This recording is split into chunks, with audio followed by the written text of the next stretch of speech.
तो इस लेक्चर में हम लोग ग्रेडियंट के ऊपर कुछ क्वेश्चंस करेंगे। ग्रेडियंट हम ऑलरेडी पढ़ चुके हैं और ग्रेडियंट जो होता है वो बेसिकली होता है डेल ऑपरेटर को अगर मैं किसी स्केलर फील्ड के साथ मल्टीप्लाई करूं तो जो रिजल्टेंट आता है वो आता है ग्रेडियंट। तो हम 3 क्वेश्चंस करेंगे कार्टेशियन, सिलिंड्रिकल और स्फेरिकल कोऑर्डिनेट सिस्टम्स में कोई अगर स्केलर फील्ड गिवन हो और उसका मुझे ग्रेडियंट निकालना है तो।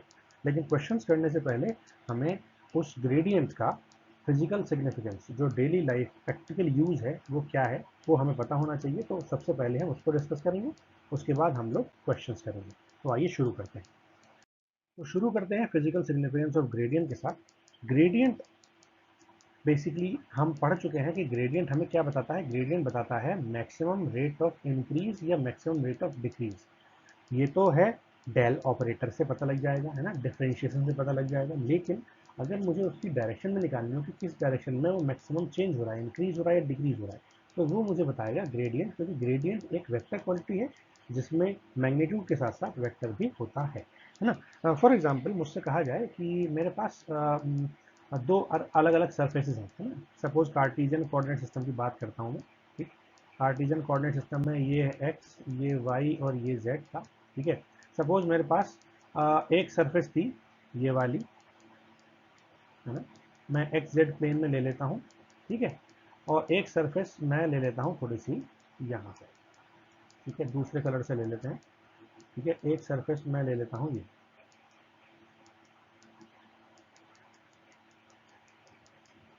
ठीक है।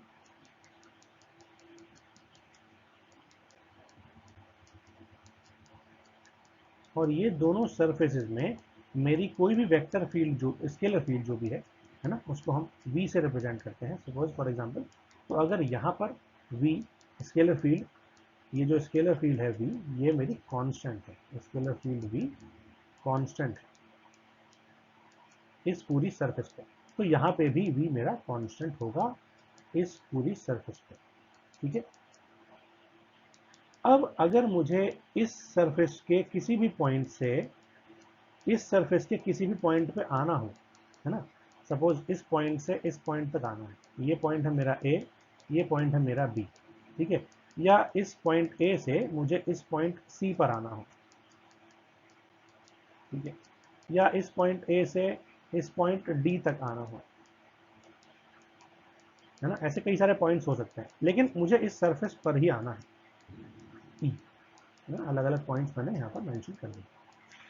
तो अगर मुझे इस सरफेस सरफेस वन से, फॉर एग्जांपल ये सरफेस वन है और ये सरफेस टू है, सरफेस वन से सरफेस टू के किसी भी पॉइंट पर आना हो, ये ध्यान देने वाली बात है कि इस पूरी सरफेस पर v कांस्टेंट है और इस वाली पूरी सरफेस पर भी v कांस्टेंट है। सपोज यहाँ पर मेरा v जो है वो है v, और यहाँ पर जो मेरा v है वो है v प्लस डी वी, है ना। तो बेसिकली सरफेस वन से सरफेस टू तक आने में मैं कितना चेंज कर रहा हूँ उस स्केलर फील्ड में, dv का चेंज कर रहा हूँ। कैसे? क्योंकि v प्लस dv, ये सरफेस टू वाले v में से सरफेस वन वाला v घटा दूं तो ये कितना आ जाएगा, मुझे मिल जाएगा dv। यानी dv का इंक्रीमेंट हो रहा है मेरे को सरफेस ए वन से सरफेस टू तक आने में। सरफेस ए पर एक पॉइंट है ए, मुझे यहाँ से इस सरफेस बी पर टू पर किसी भी पॉइंट पर आना है। तो आप मुझे बताओ कौन सा ऐसा पाथ होगा जो सबसे शॉर्टेस्ट होगा। सबसे शॉर्टेस्ट पाथ होगा ए डी, है ना। ए डी, ए सी और ए ई, ये शॉर्टेस्ट पाथ नहीं है, ये शॉर्टेस्ट पाथ नहीं है ना। शॉर्टेस्ट पाथ होगा मेरा ए बी, ठीक है। और शॉर्टेस्ट पाथ का क्या मतलब है कि अगर मैं स्केलर फील्ड जो कि एक सरफेस पर सरफेस वन पर अवेलेबल है, मैं उस सरफेस वन से सरफेस टू की स्केलर फील्ड पर पहुंचना चाहता हूं सबसे कम डिस्टेंस ट्रेवल करके, ठीक है। वो क्या होगा, ए बी, है ना। ए बी यानी वो मुझे ग्रेडियंट क्या बताएगा, ग्रेडियंट मुझे बताएगा कि आपको इस डायरेक्शन में चलना है और इतनी डिस्टेंस चलना है, ए बी।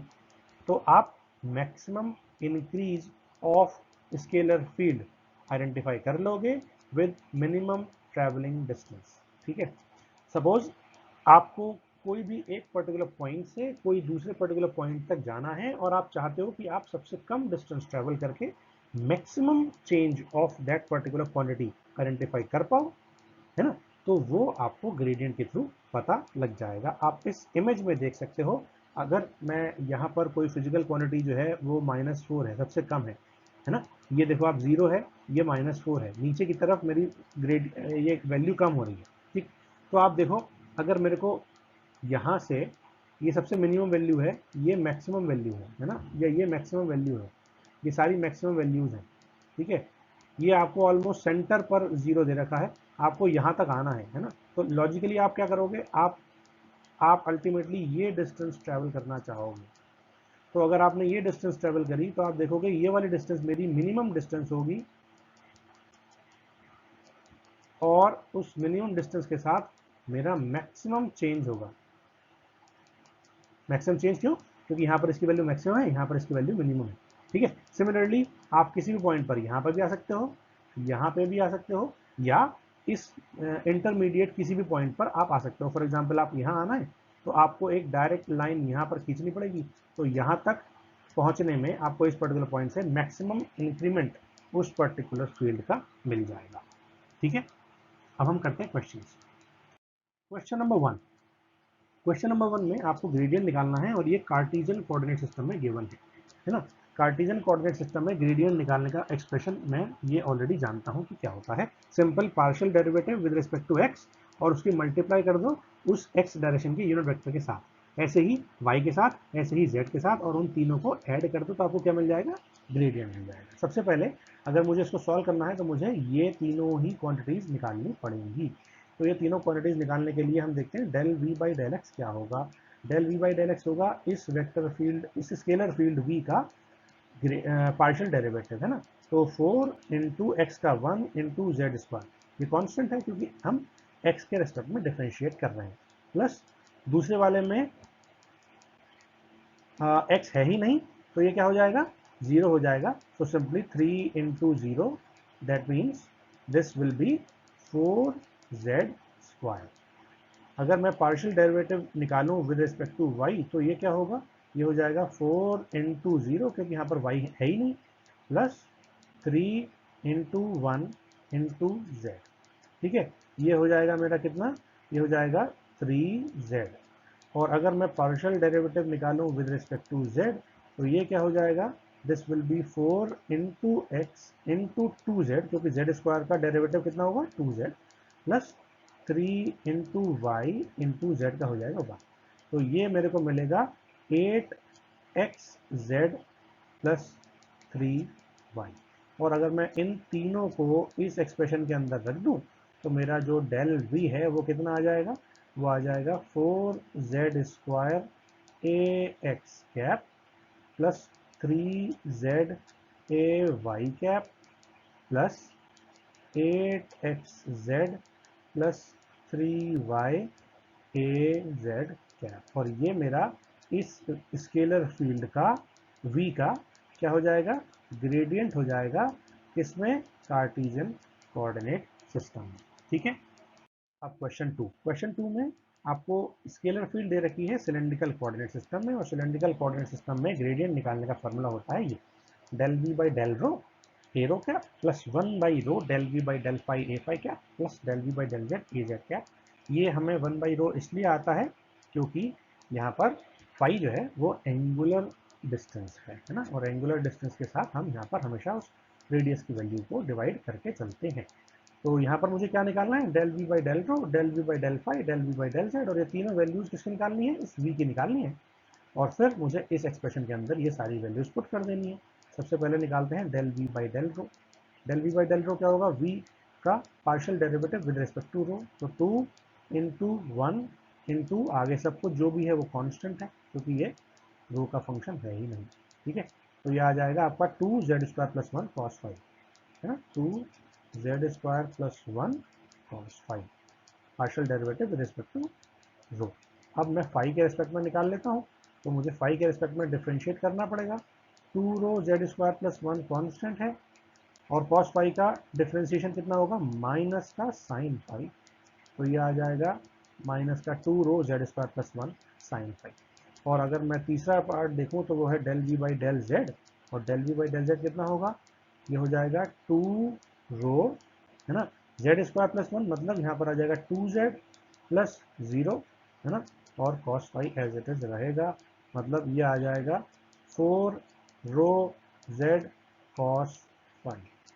अब इन तीनों ही वैल्यूज को मैं इसके अंदर पुट कर देता हूँ, तो डेल वी मेरा कितना आएगा, डेल वी आएगा 2z square plus 1 cos phi a rho cap plus 1 by rho 2 rho z square plus 1 into sine phi, लेकिन ये निगेटिव साइन के साथ था, है ना, ए फाई कैप, तो यहाँ पर प्लस की जगह क्या आ जाएगा, माइनस आ जाएगा। ठीक है, यहाँ पर माइनस आ जाएगा, तो हम यहाँ पर माइनस करेंगे।